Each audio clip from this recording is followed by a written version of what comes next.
The Honourable Member for St. Albert, Edmonton. Thank you, Madam Speaker. I rise to speak in support of our Conservative motion calling on these Liberals to end their cover-up and produce to this House and to turn over to the RCMP all documents relating to corruption and self-dealing at the Liberals' billion-dollar green slush fund, otherwise known as Sustainable Development Technology Canada, or SDTC. The staggering level of corruption, conflicts, and self-dealing was revealed in the Auditor General's report that was tabled in this House earlier this week. And it is a direct result of a culture of corruption embedded in this rotten Liberal government. And that's demonstrated by the fact that before these Liberals took office, under the previous Harper Conservative government, SDTC was functioning well. And that is evidenced by a 2017 report of the Auditor General that went back into the Harper era and gave SDTC a clean bill of health. The ethical spiral downward at SDTC occurred exclusively under the watch of these Liberals, and more specifically, the former Minister of Industry, Navdeep Bains, and the current Minister of Industry. To put a timeline on when that began, I would submit it happened when Navdeep Bains, the Prime Minister's good buddy, decided for purely political reasons to fire the Harper-appointed chair of SDTC, the chair who had presided over SDTC when it received a clean bill of health from the Auditor General, and replace the chair with one Ms. Annette Verscheren. There was a major problem with the appointment of Verscheren, and that is that she had a major conflict of interest, namely that her company was receiving money from SDTC. That's a major conflict of interest, and Navdeep Bains was warned about it. He was warned about it multiple times, including by Annette Verscheren herself, who, to her credit, said, "I've got a conflict of interest." Navdeep Bains didn't care. He said, "Conflicts of interest be damned," and appointed Annette Verscheren as chair. Now, the culture within any organization begins at the top.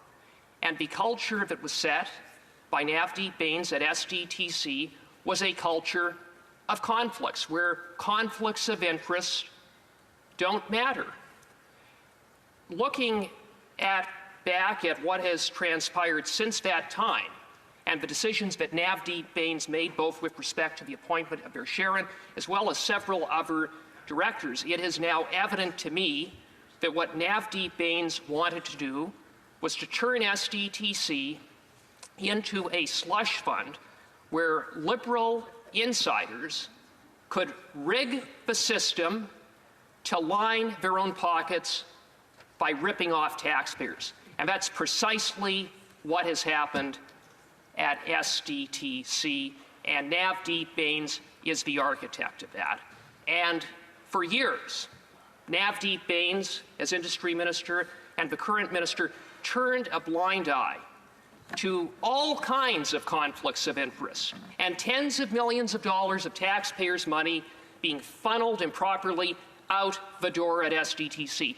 The only time the Minister began to take or pretend to take some interest in the corruption at SDTC was when a whistleblower sounded the alarm over nearly $40 million in so-called COVID relief payments that were approved by the board. The Auditor General, in her report, determined that those COVID relief payments contravened the contribution agreement with the Department of Industry, and that there were 66 cases of conflicts of interest in which board members voted to approve funds that were funneled into companies that they had an interest in. 66 cases of conflicts of interest. And I've got to note, Annette Fair-Sharon, the chair, actually moved both motions to funnel monies into her own companies from SDTC. I mean, the rot and corruption was blatant. They weren't even trying to hide it. But it gets a lot worse than the COVID relief payments, because the Auditor General found 186 cases of conflicts of interest involving board members and consultants. In 90 cases, board members voted to approve funds that were funneled into companies that they had an interest in, that they benefited from, and they didn't even so much as declare a conflict. That was $76 million that went into those companies, voted on by board members at SDTC. And it's not just $76 million, and I shouldn't say just $76 million, but there were tens upon tens of millions of other taxpayers' money that were funneled into companies of SDTC board members while those members served on the board. I would note, for instance, the Minister of Environment's good friend and former colleague, Andre Lise-Matteau, who served on the board and at the same time benefited to the tune of $42.5 million of SDTC funds that went into her companies. Then there's Guy Ouimet, another board member whose companies received $4 million in funding from SDTC, and Liberal insider, former Liberal staffer, Stephen Kukucher, whose companies received $25 million from SDTC when he served on the board. This, Madam Speaker, speaks to not only conflicts of interest, major conflicts of interest, serious conflicts of interest, but the fact that members of the board broke the law.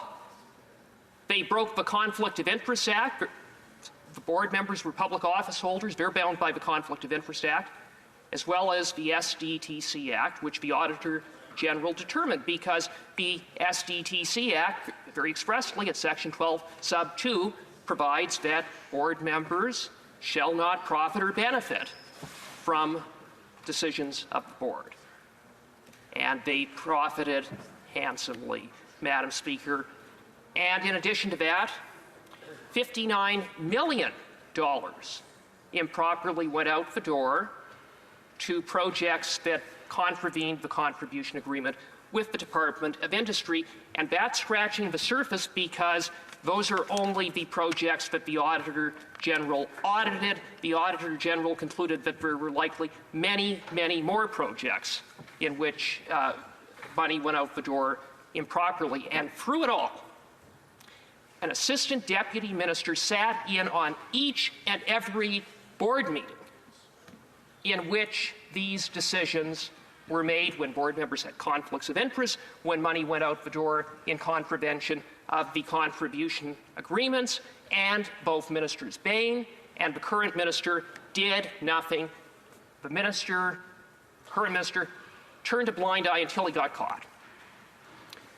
And, Madam Speaker, one current senior industry official said things are so bad at SDTC, he compared it to a sponsorship scandal level giveaway. Well, based on what we know from the Auditor General's report, which likely just scratches the surface of the corruption and self-dealing at SDTC, looks to be a lot worse than the sponsorship scandal. We're talking about potentially hundreds of millions of dollars that were improperly funneled out the door, in which board members profited. Madam Speaker, in closing, let me simply say it's why it's time for the Liberals to end the cover-up. It's time to turn over the documents to the RCMP. It's time to call in the Mounties. Questions and comments. Questions et commentaires. L'honorable. The Honourable Member for Berthier-Maskinongé. Thank you very much, Madam Speaker. I'd like to thank my colleague for his speech. I'd like him to comment on his interpretation of something. As we said earlier today, we're facing a government that rather surrealistically is piling up scandals one after the other. We can never take account of the previous scandal because it's buried by a new one. Does this situation not also offset the suspicions we have around foreign interference? Or does it hamper the management of files internationally for our government? I'd like to get his opinion of that. St. Albert, Edmonton. Madam Speaker, this week alone, we had 3 Auditor General's reports, all of which are an indictment on the management by this government. Frankly, what they illustrate is a culture of corruption. And we have a government that has been in office for 9 years, in which there has been a consistent pattern of mismanagement, of entitlement, of self-dealing, and conflict and corruption. And as bad as SDTC is, it's only one example of the corruption that we have seen from these Liberals, and it's why Canadians are so hungry to see the Prime Minister call an election so that Canadians can rid themselves of this corrupt government. Questions and comments. The Honourable Member for Calgary Rocky Ridge. Thank you, Madam Speaker. And as this story has been unfolding up to and including debate today, we have seen the Liberals claim that they dealt with this as soon as they became aware of the problem. And we know that this is a terrible mistruth. We know that the minister, Navdeep Bains, was warned about the board appointment that he went ahead and made anyway. We know that that senior staff were present when these votes took place, where the self-dealing took place. So I'd like the member, if he could debunk the defense that this government, its absurd claim that it has dealt with this in an expeditious fashion. Member for St. Albert, Edmonton. Madam Speaker, the government turned a blind eye to the corruption at SDTC until a whistleblower came forward and said there are real problems with these COVID relief payments. But the Auditor General concluded, yes, there were 66 conflicts, and that they violated the contribution agreement. So the notion that they got ahead of this is absolutely false. They were there, the Assistant Deputy Minister was there when all of these conflicts and all of these improper expenditures were approved by the board. And I would finally say they also claimed that, oh, we're not to blame because it's an arm's length foundation. Well, I would suggest they read the Auditor General's report, which found that they had completely failed to provide appropriate oversight, both with respect to expenditures and monitoring conflicts of interest. Honourable Member for Kelowna Lake Country. Thank you, Madam Speaker, and to my colleague here. He spoke quite a bit about the ongoing corruption. We know that, in particular, with this fund, that there was conflict of interest. There just seems to be this real lack of any ethical compass that this government seems to have, and it seems like there's so many of these different departments where everywhere from not following processes and procedures to conflict of interest to Liberal friends getting ahead. I mean, we can go back to We Charity scandal to a Rive scam. There's just so much. So can the member speak to just such a lack of governance and management and ethical compass? Well, Member for St. Albert, Edmonton, a brief answer, please. Well, I think, Madam Speaker, that the Auditor General's report with respect to SDTC showcases all that is wrong with this government. We had a situation where the minister knew that the person he was appointing as chair was in a conflict of interest and appointed her anyway. And then we had ministers that turned a blind eye to self-dealing and corruption that occurred repeatedly.